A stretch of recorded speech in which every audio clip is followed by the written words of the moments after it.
मला संजय राऊतजींना एवढंच सांगायचं आहे की गणेश नाईक सत्तेशिवाय राहू शकतील का? त्या मंदा मात्रेला धक्का द्यायला खूप वेळ लागेल हो.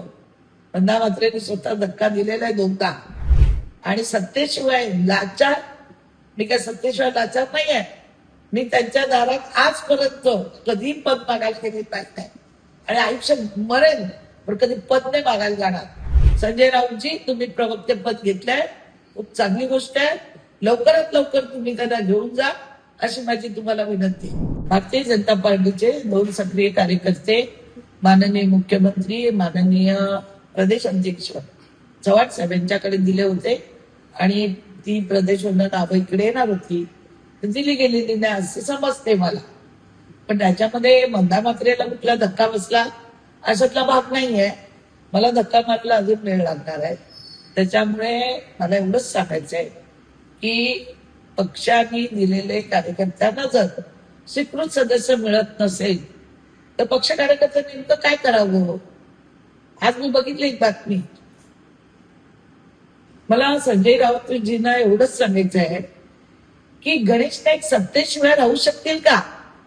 तुमच्याकडे सत्ता आहे का? आता तुमच्याकडे सत्ता गेल्यानंतर तुम्हाला टाकून गद्दारी पहिले कोणी केली शिवसेनेची? मग आले राष्ट्रवादी, सगळं चंबू कंपू चंबू. तुमच्यासाठी एक सुद्धा नगरसेवक त्यांनी सोडला नाही शिवसेनेचा निवडणूक लढवायला. संजय राऊत, तुम्ही काय सांगता सगळ्यांना? त्याच्यानंतर शरद पवारकडे आले, पवार साहेबांकडे सगळं गाचा उंटाळला, सगळं झालं, पोट भरलं, सगळं झालं. मग आले भाजपमध्ये. आता भाजपमध्ये तीच प्रथा.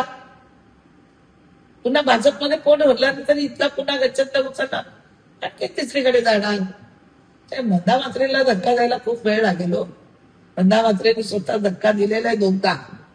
आणि सत्तेशिवाय लाचार, मी काय सत्तेशिवाय लाचार नाही आहे. मी त्यांच्या दारात आजपर्यंत कधी पद मागायला गेले नाही आणि आयुष्य मरेल पण कधी पद नाही मागायला जाणार. एवढं आम्ही स्वाभिमानाने जगलो, स्वाभिमानाने याच्या पुढे जगणार. पण भारतीय जनता पार्टीच्या कार्यकर्त्यांवर होत असलेला अन्याय बघवत नाही म्हणून बोलायची वेळ येते. भाजपमध्ये आले का सत्ता बघूनच आले. त्यांच्याकडे होतं काय? राष्ट्रवादीच होते ना ते. 19 मध्ये मागे लागलेले, मला घ्या मला घ्या. पक्षाने घेतलं, त्यांना चांगलं केलं, संघटना मजबूत झाली. आता महापौर बसला. आता महापौर बसल्यानंतर मागचं विसरून विकास कामावर बोललं पाहिजे ना. कोणी विकास कामावर बोलत नाही. 1 वर्ष झालं आणि मी विकास कामं करते, त्याला कुठेतरी बाद करतात, स्पीड ब्रेकर आणतात.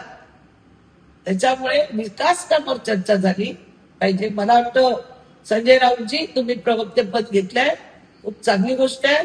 लवकरात लवकर तुम्ही त्यांना घेऊन जा अशी माझी तुम्हाला विनंती. संजय राऊतांनी काय समजावं, काय करावं तो त्याचा प्रश्न आहे.